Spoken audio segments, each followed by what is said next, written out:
Yo, selamat datang kawan di channelnya Aspo. Jadi kali ini kita mengupas tuntas alur film yang berjudul dengan Purpose of Reunion. Film ini diproduksi di Korea tahun 2015. Gimana keseruannya? Langsung saja kita ke filmnya. Film diawali dengan seorang pria bernama Jang Leboy. Dia memiliki seorang anak dan istri yang berada di Filipina. Jang Leboy memiliki usaha bar di tempatnya. Tiba-tiba datang kawan SMA-nya ke bar. Mereka meminta trik supaya dekat dengan wanita. Jang Leboy pun menawarkan kepada mereka untuk membuat reuni SMA. Saat reuni pun tiba, datang wanita cantik bernama Nancy. Nancy baru saja tiba dari luar negeri. Karena Nancy sangat cantik, membuat Jang Leboy terpesona. Dia mencari cara agar dapat mengantar Nancy pulang. Setelah tiba di tempat Nancy, Jang Leboy meminta nomornya. Nancy pun memberikannya. Esoknya mereka bertemu kembali di bar Jang Leboy. Di sana, Jang Leboy menggoda Nancy dengan mengatakan bahwa gunungnya palsu. Nancy membantah perkataan itu. Tiba-tiba Jang Leboy berniat memegang gunung si Nancy. Nancy yang masih waras menolak tangan ajaib si Jang Leboy. Saat malam hari, Jang Leboy dan kawan-kawannya berkumpul lagi. Di sini, kawannya mengatakan bahwa dia belum dapat wanita impiannya. Jang Leboy menyarankan untuk mengadakan reuni lagi. Bukan seperti reuni kemarin, reuni ini mengadakan camping bersama. Reuni SMA kedua pun tiba. Saat semua menikmati kebersamaan, Nancy dan Jang Leboy malah berduaan berjalan-jalan. Di situ mereka mendengar suara desahan. Hal itu membuat Jang Leboy sakne dan tiba-tiba melumat bibir si Nancy. Tak lama Nancy sadar dan langsung pergi. Jang Leboy yang merasa bersalah pergi menyusul Nancy ke rumahnya. Saat di rumah Nancy, bukannya meminta maaf, dia malah menyosor dan mengengkol si Nancy. Setelah itu Jang Leboy menjadi candu dan langsung datang ke rumah Nancy untuk bercocok tanam.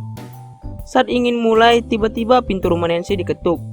Datanglah mertua Nancy membawa makanan dan menanyakan kabar si Nancy. Setelah itu, mertuanya langsung pulang. Nancy menjadi bersalah dan menyuruh Jang Leboy untuk pulang. Esoknya mereka masih tetap bertemu lagi. Saat makan bersama, Jang Leboy usil menggesek serabi lempit si Nancy, yang menciptakan suara merdu keluar dari mulut si Nancy. Tiba-tiba, istri Jang Leboy menelpon dan mengatakan dia ada di bandara. Jang Leboy tidak ingin suasananya rusak, langsung mematikan panggilan tersebut. Setelah selesai makan-makan, mereka pergi ke rumah Jang Leboy.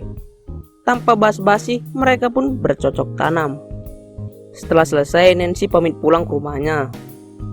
Setelah itu, tiba-tiba tak berselang lama, datang istrinya dari Filipina. Awalnya Jang Leboy sedikit panik, namun dia bisa menyesuaikan kondisinya. Kemudian scene berpindah saat Jang Leboy dan istrinya pergi. Tak sengaja dia bertemu dengan Nancy. Nancy melihat itu langsung kecewa dan bersedih. Terlihat juga hubungan Jang Leboy dan istrinya yang renggang. Esoknya istrinya kembali ke Filipina. Setelah mengantar istrinya, Jang Leboy pergi ke tempat Nancy. Di sana, Nancy masih kesal kepada Jang Leboy dan menanyakan kenapa Jang Leboy masih kemari. Dengan santai Jang Leboy menjawab bahwa istrinya sudah pulang. Saat Jang Leboy menyinggung suami Nancy, Nancy mengatakan bahwa suaminya sudah meninggal kecelakaan bersama selingkuhannya. Akhirnya mereka memutuskan hubungan terlarang tersebut. Esoknya Jang Leboy menelpon istrinya dan mengatakan bahwa dia akan ke Filipina. Namun istrinya melarangnya. Istrinya mengatakan bahwa dirinya punya laki-laki lain dan meminta cerai kepada Jang Leboy. Hal itu membuat Jang Leboy sedih dan pergi ke rumah Nancy. Nancy yang baik hati langsung menghibur Jang Leboy dengan servisannya. Setelah pagi, mereka berdua sepakat untuk berpisah dan film pun tamat.